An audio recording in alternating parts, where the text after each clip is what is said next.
మోకాళ్ళ నొప్పులు, disc problems లాంటి అన్ని సమస్యలకు సంప్రదించండి Homeocare international world class homeopathy 9001175550. మనతో ఉన్నారు సార్. ఎలా ఉంది, ఎలా చూస్తారు? మీ నాయకుడు ఈరోజు డిప్యూటీ సీఎం, చాలామంది అసెంబ్లీ గేటు కూడా తాకనివ్వని మంత్రులు మాట్లాడారు. ఈరోజు డిప్యూటీ సీఎంగా ఆయన బాధ్యతలు తీసుకోబోతున్నారు. ఏం చెప్తారు సార్? అసెంబ్లీ గేట్ అన్నారు, గేటు బద్దలైపోయింది. ఎవరో అనలా రోజా అసెంబ్లీ గేటు తాకనివ్వని కొడాలి నాని రెండో రౌండ్లోనే వెళ్ళిపోయాడు బయటికి. ఆడొకడు నోరు వేసుకుని పడతాడు, మున్సిపాలిటీ నోరాడిది జోగి రమేష్ ఆడు కూడా పెట్టాడు. బోడే ప్రసాద్ గారు అనుకుంటే అక్కడ గెలిచింది పెనగలూరు. ఇలాంటి చెత్త నాయాలు అందరూ రాజకీయాల్లో ఉండబట్టి ఈ రాష్ట్రానికి ఈ దౌర్భాగ్యం వచ్చింది. కాబట్టి ఆడు ఎప్పుడు మాట్లాడటం కూడా కొడాలి నాన్నగారు ఏంటి, ఆడు చంద్రబాబు నాయుడు గొప్ప నుంచి గెలిస్తే నేను రాజకీయ సన్యాయం చేస్తాను, లేకపోతే ఆడు గెలిచాడనుకో ఆడు బూట్లు ఉంటాయి బూట్లు తుడుస్తా అన్నాడు. మరి ఇంటి ముందు ఫ్లెక్సీ వేశారు బూట్లు తుడవమని, దీనికి ఏం సమాధానం చెప్తాడు? రోజా ఇంటి ముందు కూడా నగిరిలో పెద్ద పెద్ద ఫ్లెక్సీలు వేశారు. ఎంటుకు పేగలేదన్నావు కదమ్మా జగన్మోహన్ రెడ్డి 45 ఏళ్ళు, మా ఓడికి 45 ఏళ్ళు ఇచ్చింది టైము. ఇక మరి ఇప్పుడు అది కూడా వేశారు ఫ్లెక్సీలు. చూసుకుని తరించు, ఈ నోటి తోళ్ళ తగ్గించుకో, బ్రహ్మాండంగా ఉంటుంది. వచ్చి మా డిప్యూటీ సీఎం గారు మా సీఎం గారి కాళ్ళ మీద పడు. అయినా సరే మేము క్షమించం. ఊరినే పెద్ద మనసుతోటి వాళ్ళు క్షమిస్తారు, కార్యకర్తలు క్షమించరు. సో శాశ్వత జీవితం అలాగే జబర్దస్తికి రావటానికి లేదు.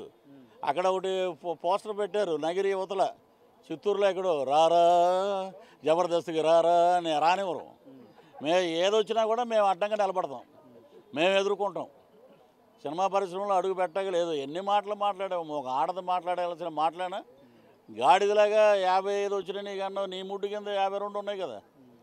ఇది తెలుసుకోవాలి ముందు, గురువు కింద కింద మనం ఏంటని తెలుసుకోవాలి. ఆడవాళ్ళు ఈ రోజున ఎక్కడైనా కనబడితే చెప్పుతో స్వాగతం చెప్తారు. అలాగే మా చెల్లెమ్మ వంగలపూడి అనిత గారు హోమ్ మినిస్టర్ అవ్వటం వీళ్ళకి దోల తీరింది. అది అంటే డిప్యూటీ సీఎం కూడా ఇస్తానని పిఠాపురం గెలిస్తే వంగగీతకి అదే సభలో జగన్ చెప్పారు. కానీ ఈరోజు అదే నియోజకవర్గం నుంచి గెలిచిన పవన్ కళ్యాణ్ డిప్యూటీ సీఎం అయ్యారు. అంతేనండి, దత్తపుత్రుడు అన్నారు కదా. శ్రీపాద వల్లభుడు దత్తత చేసుకున్నాడు పవన్ కళ్యాణ్ గారు. శ్రీపాద వల్లభుడు అంటే బ్రహ్మాండమైన మహిమ కలిగినటువంటి దేవుడు. వీళ్ళేదో అంటున్నారు దత్తపుత్రుడని. నువ్వు దత్తపుత్రుడని మీరు అంటాం కాదురా, నేనే అబ్బాయిని దత్తత తీసుకున్నాను పిఠాపురానికి.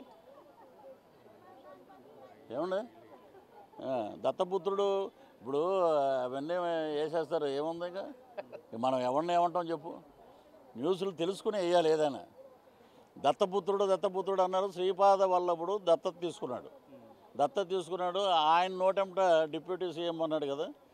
ఇప్పుడు దేవుడు కూడా ఆశీర్వదించి డిప్యూటీ సీఎం చేశాడు. ఫైనల్గా ఒక విషయం చెప్పండి సార్, మీరు గతంలో ఎస్వీబీసీ చైర్మన్ చేసి తర్వాత మిమ్మల్ని బయటికి పంపించారు. ఆ పరిణామాలు ఎలా చూస్తారు? ఇప్పుడు మీ నాయకుడు డిప్యూటీ సీఎం అవుతున్నారు. ఒకటేనండి, ఇప్పుడు మా నాయకుడు వచ్చాడు కాబట్టి మేము ఒకటే చెప్తాం. ఎస్వీబీసీ చైర్మన్గా మళ్ళీ మాకు వస్తే చెప్పుతో కొట్టినట్టు అవుద్ది. అలాగే చెప్పుతో కొట్టినట్టు అవుద్ది. గట్టిగా మేము మాట్లాడాము, మీ వాళ్ళందరూ ఇలా మాట్లాడారు, దౌర్జన్యాలు జరిగిపోతున్నాయి. ఏం దౌర్జన్యాలు జరిగినాయి? ఒక కార్యకర్త బూతులు తిడతా ఉంటే ఆడేంటో కోడిగుడ్లు ఇసిరాడు అంతే, అది బీహార్ అయిపోతుందంటే రాష్ట్రం. ఏది పడితే అది మాట్లాడుతున్నారు. మేము ఇవన్నీ పట్టించుకోం. ప్రజల తీర్పు అద్భుతంగా ఇచ్చారు 164. కాబట్టి మా అధినాయకులు చంద్రబాబు నాయుడు గారు కానీ డిప్యూటీ సీఎం అయినటువంటి మా పవన్ కళ్యాణ్ గారిని ఒకటే మాట చెప్తున్నారు, బాధ్యత గట్టిగా ఉంది. కాబట్టి మేము ప్రజలు ఇచ్చిన తీర్పుని అద్భుతంగా మేము తీసుకుని పరిపాలిస్తాం. రానున్న 15 రోజులు కూటమిదే 15 సంవత్సరాలు కూటమిదే అధికారం. Thank you sir. ఖచ్చితంగా రాబోయే 15 సంవత్సరాల కూటమి అధికారం చెప్తున్నారు. మంత్రిగా ఉన్న రోజా అనే ఆడవాళ్ళు తలదించుకునేలాగా మాట్లాడారు కాబట్టి ఈరోజు ఆ విధమైన శిక్ష ప్రజలు వేశారని చెప్తున్నారు. ఖచ్చితంగా మరోసారి ఎస్వీబీసీ చైర్మన్ పదవి ఇస్తే వాళ్ళకి సరైన సమాధానం గుణపాఠం చెప్పినవుతుందని నడు పృథ్వీ చెప్తున్నారు. మరిన్ని వీడియోస్ కోసం ఛానల్ ని సబ్స్క్రైబ్ చేయండి, లేటెస్ట్ అప్డేట్స్ కోసం వాట్సాప్ ఛానల్ ని ఫాలో చేయండి అండ్ లింక్ డిస్క్రిప్షన్ లో ఉంది.